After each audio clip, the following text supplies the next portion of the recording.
Hello everyone, my name is LaZeR and welcome back to the channel. Now I've got a very special video today because this channel is heading to Canada. Let me explain.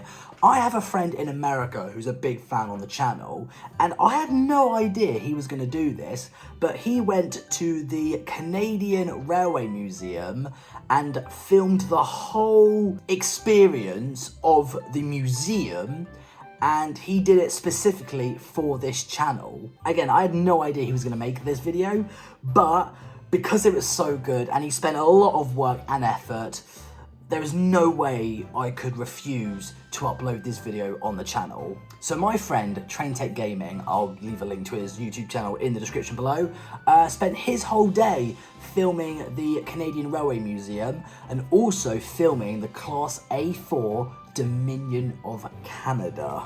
So I want to give a big shout out to TrainTech Gaming for actually filming this video for me and giving me permission to actually use his footage for this channel. So TrainTech Gaming is going to take us on a little adventure of the Canadian Railway Museum in Canada. Now I want you guys to show him some support because, like, you know, he dedicated his whole day to film for this channel. So go subscribe to TrainTech Gaming. I'll leave a link to his channel in the description below, and sit back and relax because this is a good one. TrainTech Gaming, the channel is now in your hands. Good luck. Hello everyone. As you can see, I am not LaZeR or Oliver. I am actually his good friend, TrainTech, if some of you guys know who I am. But the reason why I'm here today is because I am over in America in at the Canadian Railway Museum in Montreal, Quebec, Canada. And today we are going to be looking at some trains and even a special surprise later, probably towards the end of the video. So let's get started.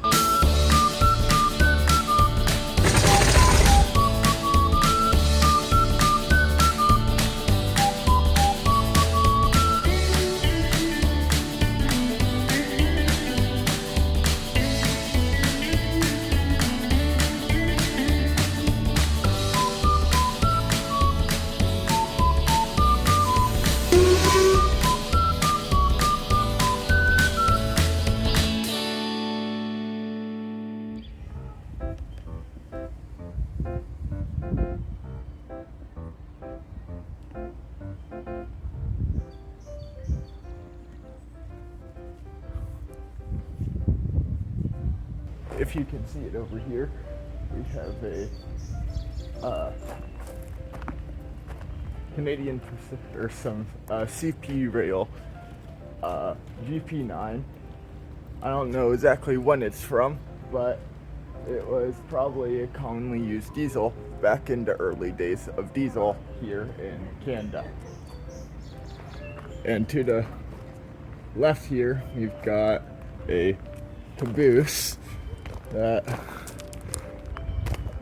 I'm not exactly sure where it's from, but then also over here we have I don't know, I forget what these are called, but it's basically a self-propelled coach.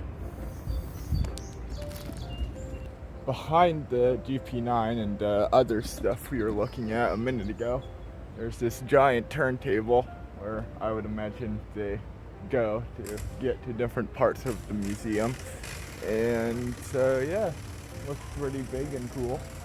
Nothing too fancy, I would say, though. Now I've walked a little ways down the path here and I've found this locomotive now with a couple of freight cars probably outside of shot.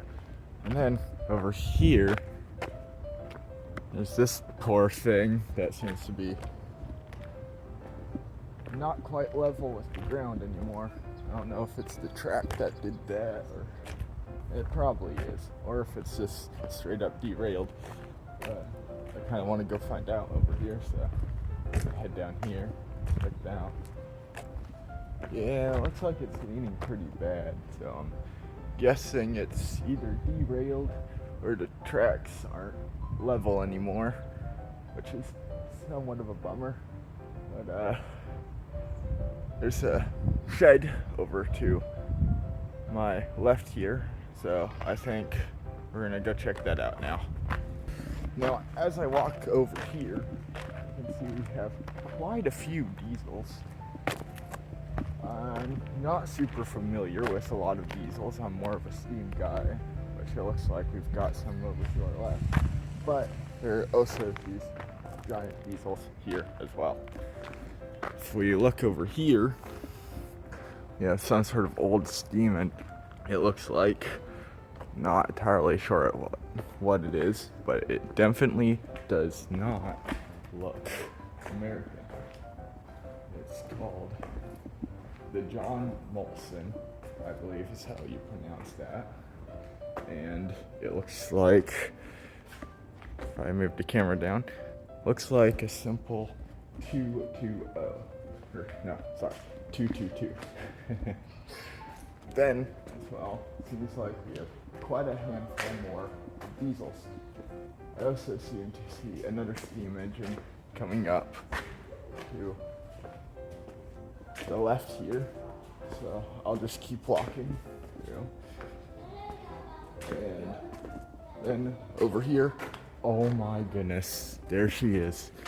Oh my goodness. So I was going to talk about this snowplow over here, but then we have this right here. If I keep walking over here and try to keep it in shot, and so me in shot, we have the A4 Dominion of Canada, and I hope I'm saying that right because I am terrible at pronunciations, but this is now also the second A4 I have seen. The other one I've seen is Dwight D. Eisenhower in the United States, but I have not seen Dominion of Canada yet, and I'm not sure if we're able to or not, but we might be able to climb on in. So let's go do that.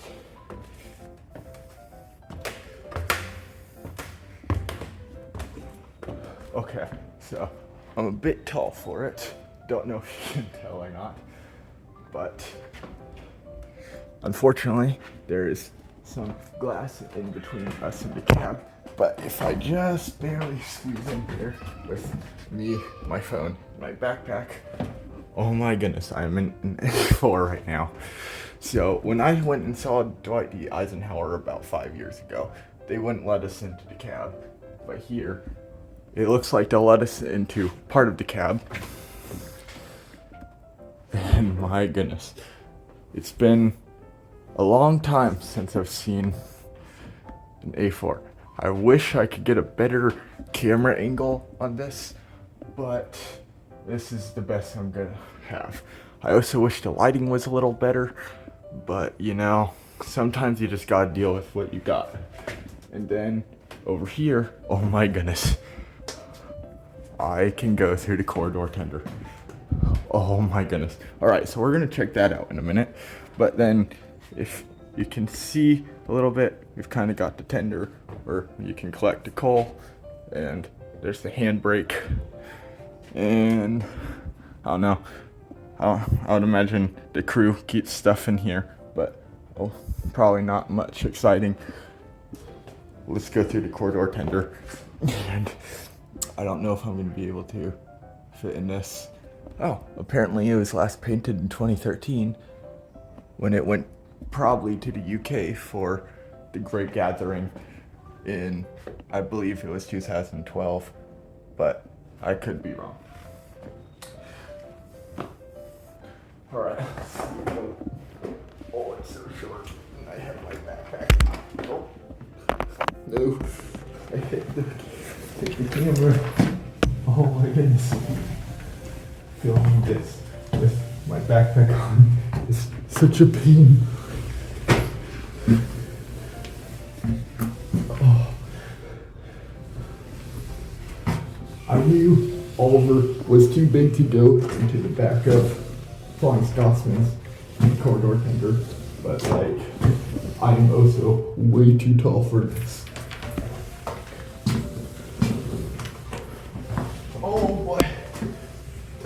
it doesn't run around too much.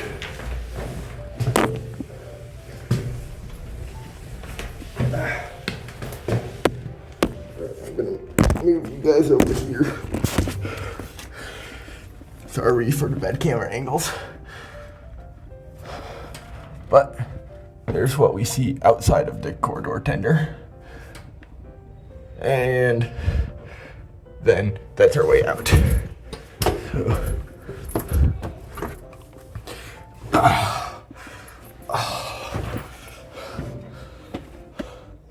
all right. And now we are out of Dominion of Canada. That was quite a pain, but I bet that's hilarious on video if you got a good shot of it. Ooh, don't fall. All right, and now we can go back and look at all the other semi-cool, but really not as cool as this.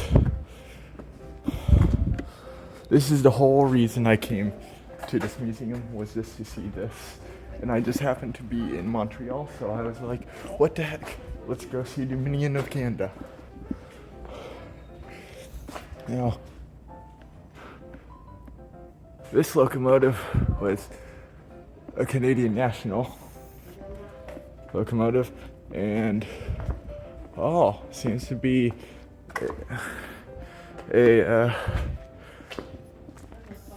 northern type. If I'm not, yep. We've got the thing there. It's northern. Shows some blueprints of it, and yeah, that's pretty cool too. Looks like we've got some more in the back here. Now, I don't know a lot about this one. I'm more of a fan of the A4s. In case, first of all, if you don't know a lot about the A4s, her sister Mullard has the record for the world's fastest steam engine. If you're interested in that. If not, well, I don't know. Sorry to disappoint you about crazy steam locomotive facts and constantly dropping the camera. This is the simple 060. I don't know much about her, but I'd imagine this has some decent facts about her. And I suppose if you guys know anything about her, you can leave it in the comments. And also, if you've enjoyed this video on seeing Dominion of Canada and watching me struggle try to film a video in a museum, make sure to like and subscribe to the LaZeR channel or my channel, which may or may not be in the description if Oliver decides to leave it there and upload this video at all. Although clearly if you're watching it, he did decide to upload the video, and I think that's pretty cool. He's a pretty cool guy. This is another diesel of some sort, and then we have a caboose at the end here, and then this thing looks fairly old, and not super sure what it is. It's whatever this is right here. Alright, so now we're on the other side. We've already seen stuff to the right, but now we can take a look at the stuff to the left. This is a little more interesting of a locomotive, if you can see it on video. But here's its tender, which is pretty normal. It's a pretty normal tender. Then we come up here, and you'll see once we get to the front that it is actually streamlined, and then even crazier. Now, I would imagine since it was streamlined, it would be used for passenger service, but it's actually a 254, which for a passenger locomotive that is also streamlined, I feel like it's a bit interesting because it means the drivers are smaller than most. they're definitely in person noticeably smaller than Dominion of Canvas. But then we move over here and look at Streamlined basically. Not much to the front except for the handrails and the headlight. Then we've got the snowplow and stuff we saw on the other side before we got distracted by Dominion of Canada. And then, oh, look at this. It's a Pacific, I believe, with the number 5550. And for you guys who don't know, there's a new locomotive being built here in America called, the classification was a T1, and they were originally built by the Pennsylvania Railroad, but they all got scrapped at the end of the steam era. But now, like you guys did in the UK, they did with Tornado, and currently anyways, never mind. What you guys did with when you guys built Tornado, we are trying to do the same, but with Pennsylvania Railroad T1. If you want to, you can look it up. But anyways, where I was going with that was that it is numbered 5550.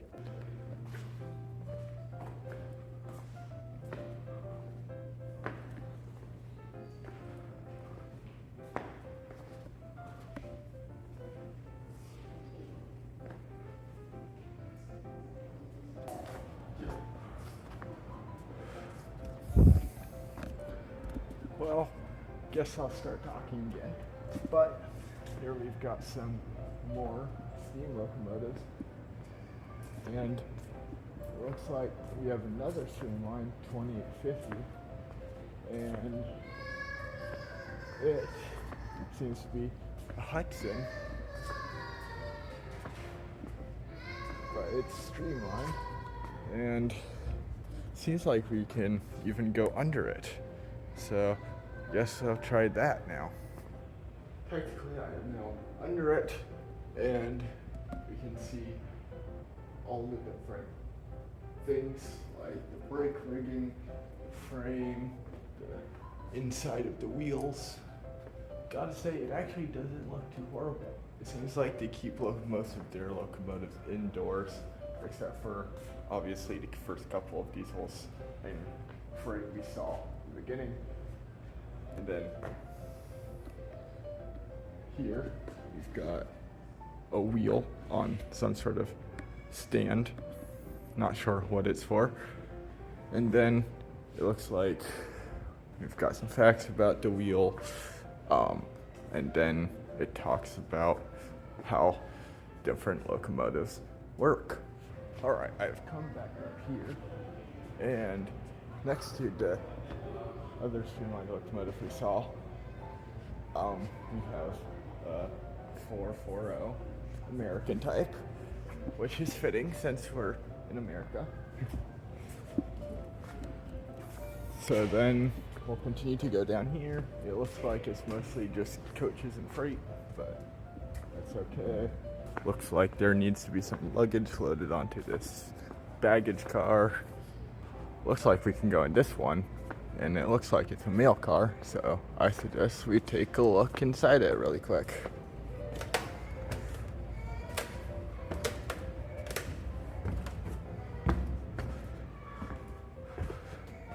Alright, so here we are in the mail room. So there would be bags of mail in here, and then they would sort it into shelves in the back corner over there.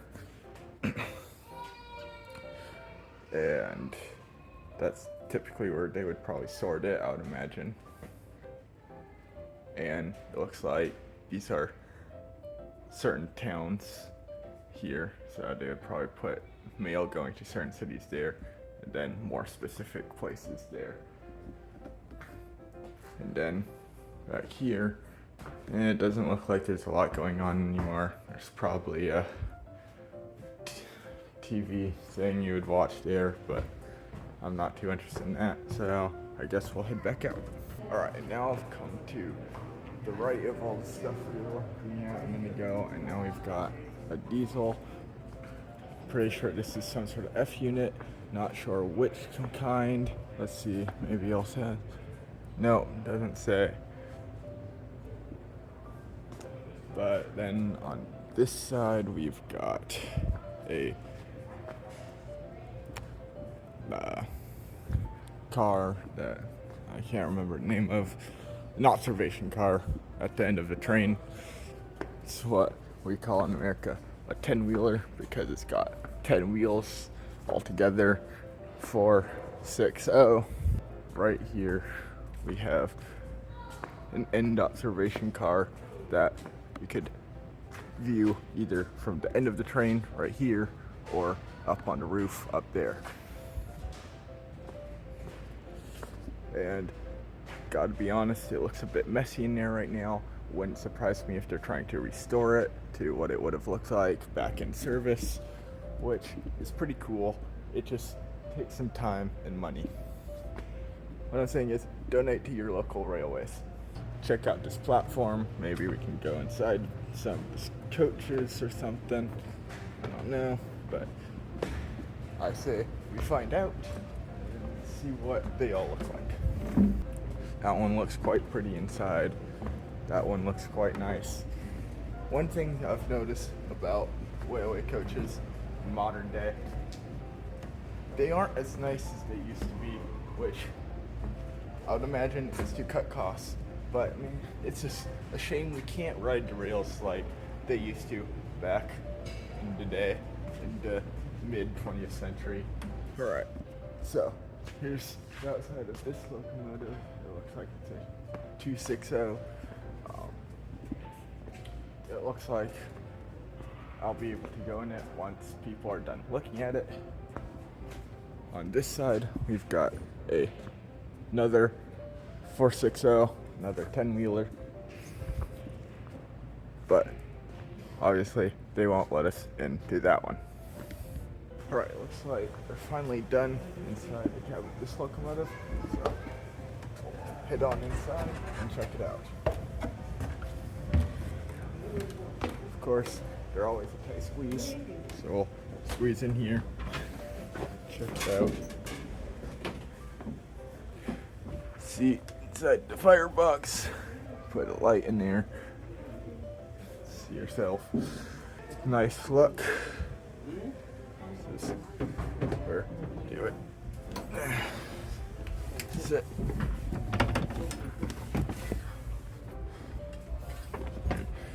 Sit up in here.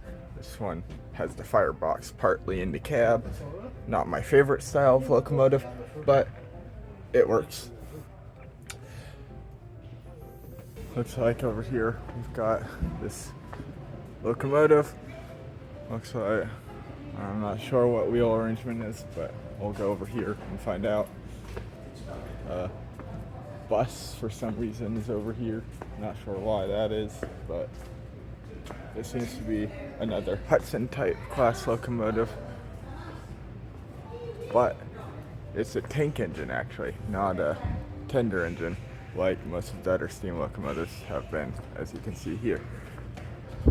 No tender. Everything comes from right here.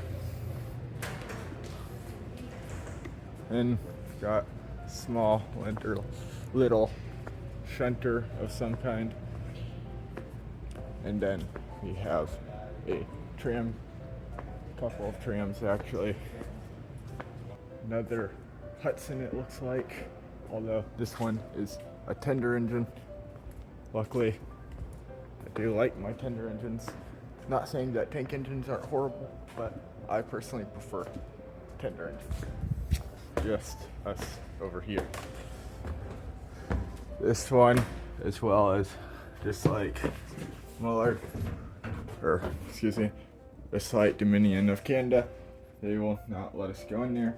But this one actually had a stoker, which I'm pretty sure wasn't super common in UK, where basically it would take the coal from the tender and directly feed it into the firebox for you, and you would just use some of the knobs over here to adjust where you want it to throw the coal.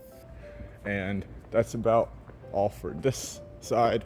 And then we actually have a giant signal in the front and back over here.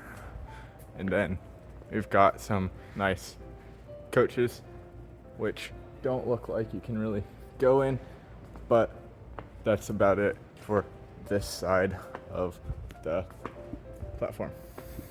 All right, unfortunately, my phone holder battery died, so now I have to hold my phone with my hand. So it might be a little more shaky, but now we are in their layout room, and they've got lots of different locos, including this O-scale big boy, which is quite cool. I don't know why it's in that color and why it doesn't have any coal, but kind of bummer. But then we've got some more Canadian related O-scale stuff, and so it's pretty cool. But then we've got some O-scale and, or excuse me, not O-scale, HO scale / double O scale and stuff.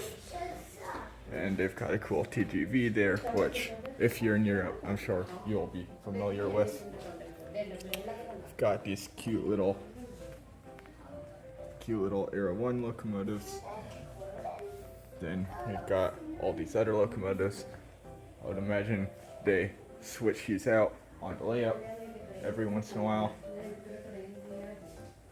But then we have the layout itself. We've got lots and lots of lights. Looks like a rail yard station with lots of passengers. Alright, so I'm up here at the top where you can see all the locos in the room. If I can hold the camera properly. There we go. See everything in the room. There was not a balcony like this in the room Dominion of Canada was in, but still pretty cool that you can see all of the locomotives from here. Alright, well that's about it for the Canadian Railway Museum. I hope you enjoyed, and thanks for watching, and don't forget to like and subscribe. Bye. Wow, that was an experience. Traintech Gaming, you did so well filming the whole museum, and a big thank you for allowing me to use your footage for this channel. Again, big shout out to you guys. Please subscribe to him, because he spent his whole day filming specifically for this channel. So go subscribe to Traintech Gaming. He deserves some support. But that concludes this video for today. I hope you guys did enjoy it. Me personally, I think it was phenomenal. But make sure you subscribe to both our channels. Links are in the description. Follow me on my Twitter and Instagram and Twitch. All the links are in the description also. Thank you so much for watching. Have a wonderful day, and I'll see you guys in the next one.